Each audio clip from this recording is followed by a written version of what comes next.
পৃথিবীর শেষ কবে হবে বা কিভাবে হবে এই প্রশ্নটা কিন্তু আমাদের সবার মনে কখনো না কখনো এসেছে, তাই না? ইসলামী বিশ্বাস অনুযায়ী এই চূড়ান্ত সময় বা কিয়ামতের আগে ৫টি অনেক বড় লক্ষণ দেখা দেবে। চলুন আজ আমরা সেই লক্ষণগুলো নিয়েই কথা বলি, যেগুলো এক অবশ্যম্ভাবী পরিবর্তনের দিকে ইশারা দেয়। এই কথাগুলো কিন্তু একটা গভীর সত্যকে মনে করিয়ে দেয়। কিয়ামত কোনো নোটিশ দিয়ে আসবে না, এর আগমন হবে একেবারে হঠাৎ এবং অনিবার্য। এই যে আকস্মিকতার ধারণাটা, এটাই আমাদের আজকের আলোচনার মূল কেন্দ্রবিন্দু। তো মূল আলোচনায় যাওয়ার আগে চলুন কিয়ামত শব্দটা নিয়ে একটু কথা বলি। সহজ কথায় ইসলামী বিশ্বাসে এটা হলো সেই ফাইনাল দিন, যেদিন এই মহাবিশ্বের সবকিছু ধ্বংস হয়ে যাবে এবং মানবজাতিকে তাদের কাজের হিসাব দেওয়ার জন্য আবার জীবিত করা হবে। তাহলে চলুন দেখে নেওয়া যাক আজ আমরা কি কি বিষয় নিয়ে কথা বলতে যাচ্ছি। আমরা এক এক করে এই লক্ষণগুলো আর এগুলোর পেছনের আসল মানেটা বোঝার চেষ্টা করব। আচ্ছা, তাহলে শুরু করা যাক আমাদের প্রথম লক্ষণটা দিয়ে। এটিকে মানবজাতির জন্য এক বিরাট পরীক্ষা হিসেবে বর্ণনা করা হয়। এমন এক পরীক্ষা যেটা মানুষের বিশ্বাসকে একদম গোড়া থেকে নাড়িয়ে দেবে। প্রথম এবং সম্ভবত সবচেয়ে ভয়ঙ্কর লক্ষণটা হল দাজ্জালের আবির্ভাব। তাকে বলা হয় মহাপ্রতারক। বিশ্বাস করা হয় যে তার আগমনে পৃথিবীতে চরম বিভ্রান্তি আর বিশৃঙ্খলা তৈরি হবে। তো এই দাজ্জালকে একজন ভণ্ড ত্রাণকর্তা হিসেবে বর্ণনা করা হয়, যে এমন সব ক্ষমতা দেখাবে যা দেখে মনে হবে যেন জাদু বা অলৌকিক কিছু ঘটছে। সে এমন একটা সময় আসবে যখন মানুষ থাকবে চরম হতাশায়, আর তাই তার দেখানো অলৌকিকতায় বিভ্রান্ত হওয়াটাও খুব সহজ হবে। এখানেই কিন্তু বিশ্বাসের আসল পরীক্ষা, সত্যিকারের অলৌকিকতা আর মায়ার মধ্যে পার্থক্য করতে পারা। তো দাজ্জালের পরীক্ষার পর এবার আমরা এমন কিছু লক্ষণের কথা জানব যা প্রকৃতির স্বাভাবিক নিয়মকেই যেন ভেঙে দেবে। এই লক্ষণগুলো বিশ্বজুড়ে ভয়াবহ বিশৃঙ্খলা আর ধ্বংসযজ্ঞের সূচনা করবে। এরপর যে লক্ষণটার কথা বলা হয় সেটা হলো ইয়াজুজ ও মাজুজ নামের এক বিশাল ধ্বংসাত্মক শক্তির মুক্তি। আচ্ছা, বাইবেলে এদেরকে কিন্তু গগ এবং ম্যাগগ নামেও উল্লেখ করা হয়েছে, যা মানব সভ্যতার জন্য এক বিশাল হুমকি। বলা হয় ইয়াজুজ ও মাজুজ হল এক আদিম আর অদম্য শক্তি। যখন তারা ছাড়া পাবে, তাদের বিশাল সংখ্যা আর ধ্বংসলীলার সামনে কোনো কিছুই টিকতে পারবে না। তারা পৃথিবীর সমস্ত প্রাকৃতিক সম্পদ, নদীর পানি থেকে শুরু করে ফসল পর্যন্ত সব শেষ করে ফেলবে, যা এক ভয়ঙ্কর দুর্ভিক্ষের জন্ম দেবে।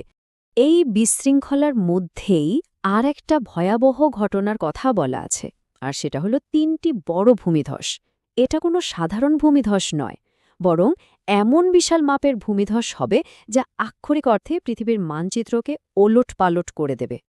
এই বিশাল ভূমিধসগুলো হবে পৃথিবীর ৩টা আলাদা আলাদা জায়গায়, একটা পূর্বে, একটা পশ্চিমে আর তৃতীয়টা আরব উপদ্বীপে।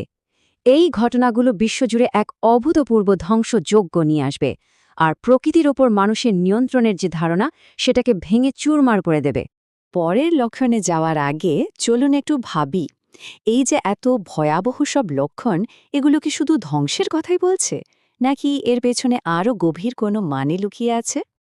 এত ধ্বংস আর বিশৃঙ্খলার মাঝে এমন একটা লক্ষণের কথা বলা হয়েছে যা কিছুটা হলেও আশার আলো দেখায়।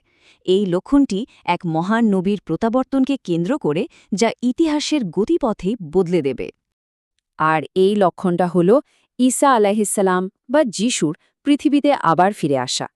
ইসলামে তাকে একজন মহান নবী হিসেবে সম্মান করা হয়, আর বিশ্বাস করা হয় যে তিনি শেষ সময়ে পৃথিবীতে আবার আসবেন বিশৃঙ্খলা দূর করে শান্তি প্রতিষ্ঠা করতে। বলা হয় ঈসা আলাইহিসসালাম ঠিক সেই চরম বিশৃঙ্খলার সময়েই পৃথিবীতে ফিরে আসবেন। তার প্রধান কাজ হবে দাজ্জালের প্রতারণার অবসান ঘটানো এবং তাকে পরাজিত করা। এরপর তিনি পৃথিবীতে ন্যায় ও শান্তির এমন এক শাসন প্রতিষ্ঠা করবেন যা মানবজাতি আগে কখনো দেখেনি। আমরা এখন প্রায় শেষ পর্যায়ে চলে এসেছি। এখন আমরা যে লক্ষণটার কথা বলবো সেটা বাকি সবগুলোর চেয়ে একদম আলাদা, কারণ এটা এক চূড়ান্ত আর অপরিবর্তনীয় চিহ্ন, যেটা মানুষের অনুশোচনার দরজাটা বলা যায় চিরদিনের মতো বন্ধ করে দেবে। আর সেই চূড়ান্ত লক্ষণটা হল পশ্চিম দিক থেকে সূর্য ওঠা। একদিন সূর্য তার 1000 বছরের নিয়ম ভেঙে পূর্বের বদলে পশ্চিম দিক থেকে উঠবে। এটা হবে প্রকৃতির নিয়মের এমন এক লঙ্ঘন যা আগে কখনো ঘটেনি, আর এটাই হবে ফাইনাল ওয়ার্নিং। এই লক্ষণটার ধর্মীয় তাৎপর্য কিন্তু বিশাল। পশ্চিম দিক থেকে সূর্য ওঠার মানে একটাই, মানুষের জন্য তওবা করার বা সৃষ্টিকর্তার কাছে ফিরে আসার সুযোগটা শেষ, দরজাটা বন্ধ হয়ে গেছে। ভাবুন তো, যখন এই অবিশ্বাস্য ঘটনাটা ঘটবে তখন তো আর বিশ্বাস অবিশ্বাসের কোনো প্রশ্নই থাকবে না, তাই না? কারণ সত্য তখন সবার চোখের সামনে। তাই এই ঘটনার পর নতুন করে কেউ ঈমান আনলে বা অনুশোচনা করলে তা আর গ্রহণ করা হবে না। এটাকেই মানব জাতির জন্য ফাইনাল ডেডলাইন বা শেষ সময়সীমা বলা যেতে পারে। তো আমরা এক এক করে 5টা বড় লক্ষণের কথা জানলাম, কিন্তু এই ভয়াবহ ঘটনাগুলোর আসল উদ্দেশ্যটা কি? এখান থেকে আমাদের শেখারই বাকি আছে। চলুন এখন সেই বিষয়ে একটু ভাবা যাক। দেখুন, এই লক্ষণগুলো কিন্তু শুধু ভবিষ্যতের কোনো ঘটনা বলে দেওয়া না, বরং এগুলো মানবজাতির জন্য একটা গভীর সতর্কবার্তা।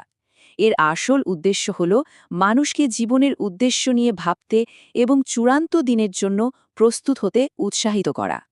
আসলে পুরো ব্যাপারটাই হল বিশ্বাসের এক চূড়ান্ত পরীক্ষা। শেষ করার আগে একটা প্রশ্ন রেখে যাই।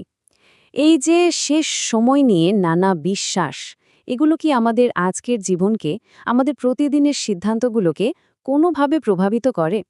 এই প্রশ্নটা কিন্তু ভাবার মতো।